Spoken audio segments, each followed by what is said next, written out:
Yes, I know. I made a dirty joke in the title. But it's true. Anyways, this is Doggie. This is my first review on anything ever. And I hopefully I'll do a good job. And hope it will hope it will improve as time goes by. I just want to say a few things before I start. Number one, this is going to be split due to time and everything. This will be split into volumes, such as volume 1 and 2. As the DVDs and Blu-ray are released.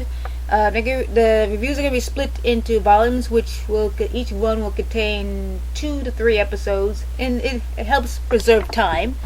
And number 2, there's going to be some spoilers on the Saint Seiya series in general, because this is a adaptation based on the Gold Saints, which is Saint Seiya Sanctuary arc.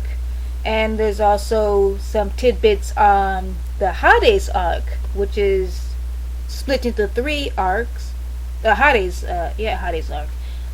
Split into 3 things, which is Hades Underworld, I think, and Hades Elysian. So that's going to be information on that. So watch yourself. So without further ado, this is Doggie. This is my review on Soul of Gold. Wish me luck. I hope it turns out well. Morio Cosmo! Back in the day, a guy named Kurumada Masami made this comic called Saint Seiya. A mixture of fantasy and martial arts.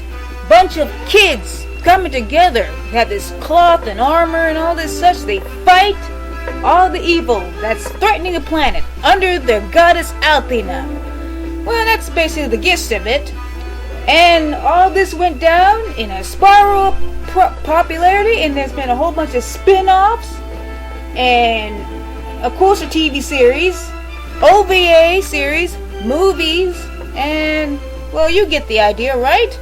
So, here we are in 2015, right? And this is my review of the newest Saint Seiya series for TV. Well, it's not really TV, it's an original animation for the internet. Saint Seiya Soul of Gold, based on the 12 Gold Saints, who are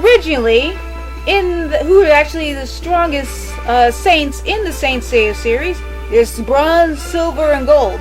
But Kurumada Masami pretty much the inspiration behind these gold saints are high school students. So you can pretty much get an idea on their strength. Of course they're gold and such. Anyway, I'm wasting time. Let's get to Soul of Gold. Well, of course the animation studio is Toei Animation, of course. And they did the original Saint Seiya. And there's also Bridge, who did Kuroo Gunso. And the director for Soul of Gold is Furuta Takashi. And who's kind of new? I think he did some episode direction for Nobunagun and Gundam Age. And the series creator for script is Takuchi Toshimitsu. And main character design is, I forgot his name, but he does Tiger vs. Bunny and Ixion Saga. Now, how to start this off? Like I said before, I'm going to just split this into volumes. And we're going to start with volumes 1 and 2, which covers episode 1 through 5. Now, before Soul of Gold, there was Saint Seiya Omega, so I wasn't really expecting a new series, to be honest. Well, it's a short series, only 12 or 13 episodes? It's 13 episodes. So when you have a short series like Soul of Gold, you won't have a lot of substance. You want to make your point as quickly as you can. So when it comes to Saint Seiya, you have a lot of fighting and such. So it's pretty simple. Pretty much the general plot of Saint Seiya is evil threatens Earth. The saints come together to fight it, of course. So we start at the first episode. This is episode 1 through 4. I got 15 minutes. Leo Iolia Iolia. Well, great. My accent's not gonna make the names easy for me. Iolia. I'll get it. He wakes up. Oh, first of all, let me first say that the Gold Saints died, and they, like, at the beginning of the Elysian saga, so they end up being revived. Leo Iolia. I forgot to say that if anyone does not know Saint Seiya, Soul of Gold, the Gold Saints. The Gold Saints are based on 12 of the zodiacs. You know, Leo, Sagittarius, Aries, Capricorn, so on, so on. So we have the Leo Saint, Iolia. He wakes up and he gets thrown in prison in Asgard. He's in Asgard, which was a filler arc of the original Saint Seiya, Asgard, based on Norse mythology. So he wakes up, he busts out of jail, which is no problem, and he also meets a girl named Lyfia, a mysterious girl, very pretty. She's into him, of course. So he busts out. He walks out. He's like, why am I here? And I sense something. I must go to a tree. There's evil resonating from the tree. Something's telling me something's wrong. And the tree is Yggdrasil. Everyone knows Norse mythology is this mythical tree, also the source of everything. Lyfia tells her that Odin is revived on Earth or such, and Odin has a container. Odin has a new vessel, Andreas. Is it Andreas? Yeah, Andreas. He's put everyone under illusion. He makes everyone happy, but Leaf is like, no, he's wrong. I don't like this at all. So, the mystery of Iolia and the Gold Saints being revived, we have to figure out. So, as this goes down, as soon as we figure it out, we have to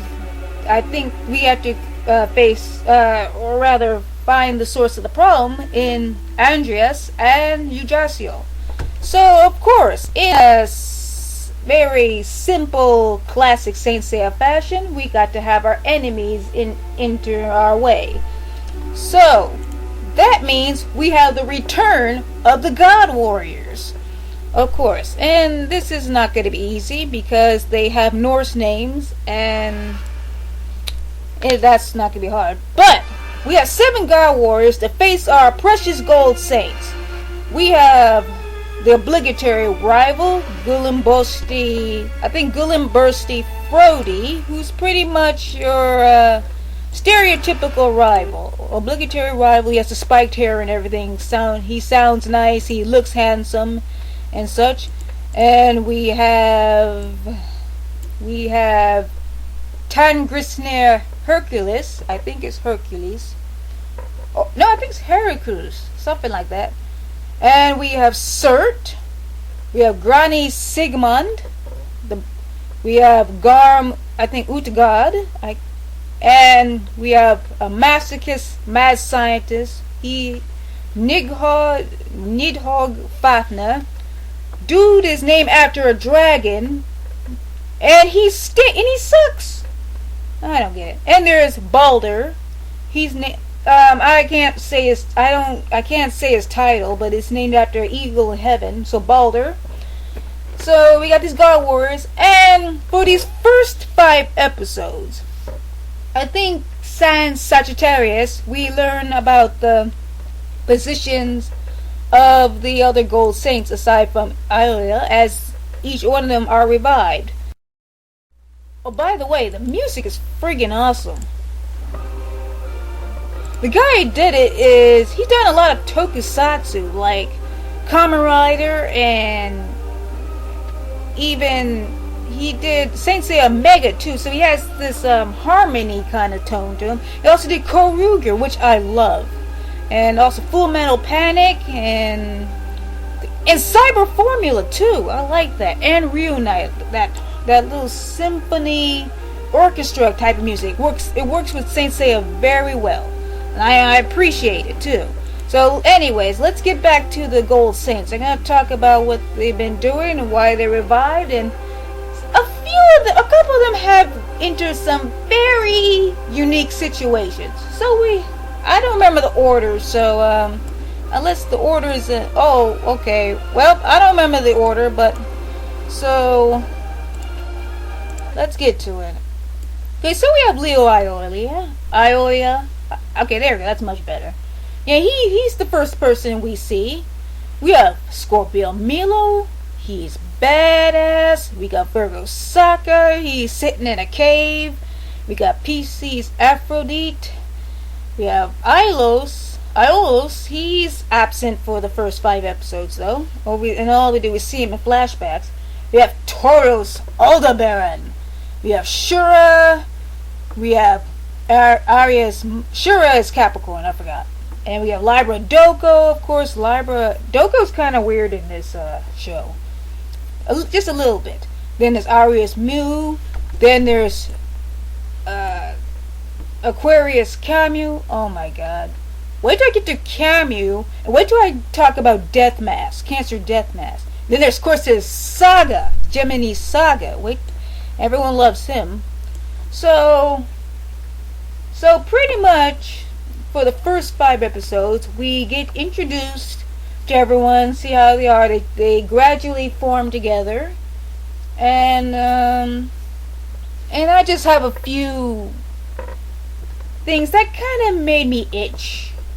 Like I think kind of like Doko. Doko's the oldest saint.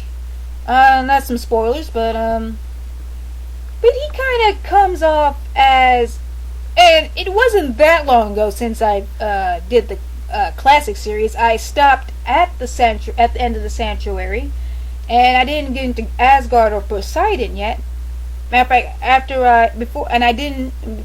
since I didn't, I went straight into the Hades arc. I probably shouldn't have done that, but it was all worth it. It was great.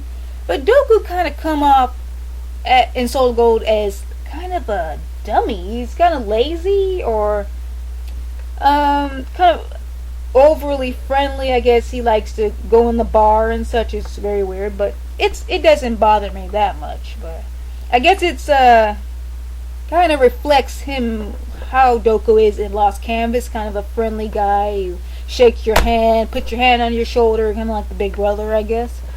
Aldebaran, I guess some of the things that he says kind of weird. I don't remember, but I'm so happy. Taurus Aldebaran, I'm so happy. He's when you see Aldebaran, his temple.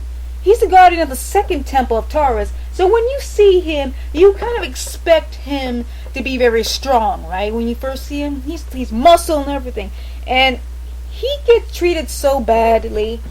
He's like underwhelming in the original series. Even in the movies, he gets in Asgard.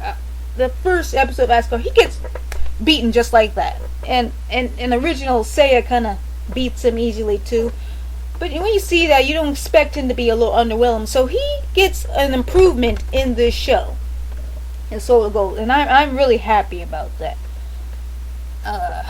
Death Mask. Death Mask has a girlfriend. Why? I will say this though. If he's your girlfriend, if you're his girlfriend, you better believe he got your back. That's for sure. Whoa, he's a good boyfriend, I gotta say. But I gotta say this though. Let me talk about this. Let me explain this for one thing. So Deathman has a freaking girlfriend. Well, she's not really a girlfriend. She was just a love interest. He likes her, and it reminded me of something of importance. Let me get this.